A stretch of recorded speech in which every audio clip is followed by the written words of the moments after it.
So number one is, are you actually strength training?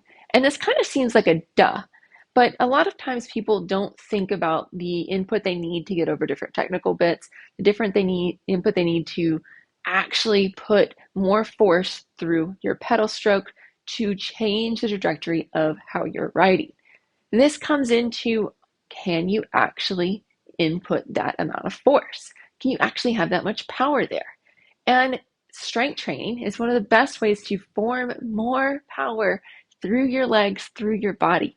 Whenever we talk about generating a force, we talk about a stable base that it pushes from, and then you actually move something else. Or you can kind of like push against an object and you can be there, like if I'm going to just push against a wall. But what fun would that be?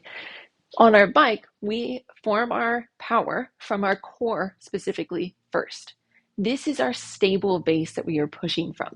Then we use our hips and our legs to help generate the force that pushes the pedal down in a kind of forceful, quick way. And that is what gives us the power to move our bike up and over roots and rocks and other technical climbing sections, or even different switchbacks or steep hills. This is the power you need that you're probably wanting to get on the trail.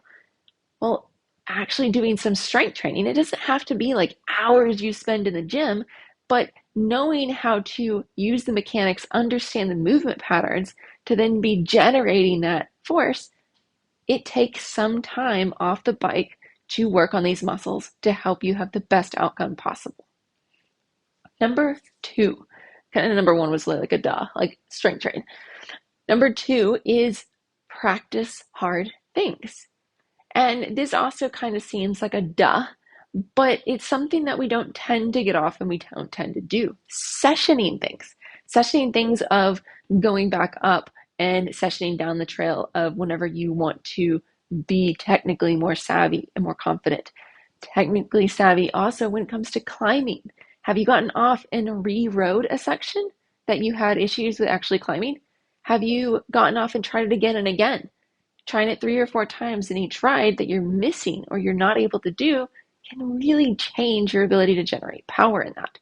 You're essentially doing strength training on the bike on the trail because you are working on your body's ability to use your core as that base to generate power and movement through your hips and your legs again. This is the application of the strength training that you're doing, and also is strength training. It makes a tremendous difference. For one, not only like your ability to read the trail, but also your ability to implement and use the strength and the power that you're gaining. And you'll build some too with this. Number three, not to go through these too quickly, but you kind of get the idea. Number three is kind of one of the ones that are a little bit off kilter that you don't necessarily think about, but practicing balance. Balance on the bike and off the bike are so important for you. Balance off the bike works on your ability to sustain, to hold. It works on isometrics. It works on your ability to make minute changes and to be strong, keep endurance in that. Balance on the bike is the application of. And also, anytime that you're going through a more tough technically section, a more tough steep section, balance plays a huge issue in, one, is your pedal in the right place for it? Two, can you sustain if you get a little bobble and then keep going? All of these are so important for your ability to generate your power and have strength with it. And so doing some of these things, balance-oriented things on and off the bike, strength training off the bike, and strength training on the bike, or working on your technical climbing sections, steep sections.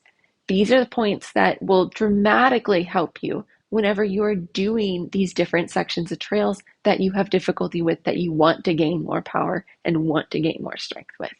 Another kind of caveat is, if you were approaching a steeper section of trail, a more power generated oriented part of the trail, then take a break before you actually get to it. Make yourself be more fresh when you actually are going to be approaching that. And that gives you a chance to approach it with more fresh legs and a fresh heartbeat, not like just losing in endurance wise, and see how you do then. I bet that that alone will make a dramatic change in some of the sections that you want to conquer, that you want to be able to climb. Hope this helps, and we'll talk next time. Bye, y'all.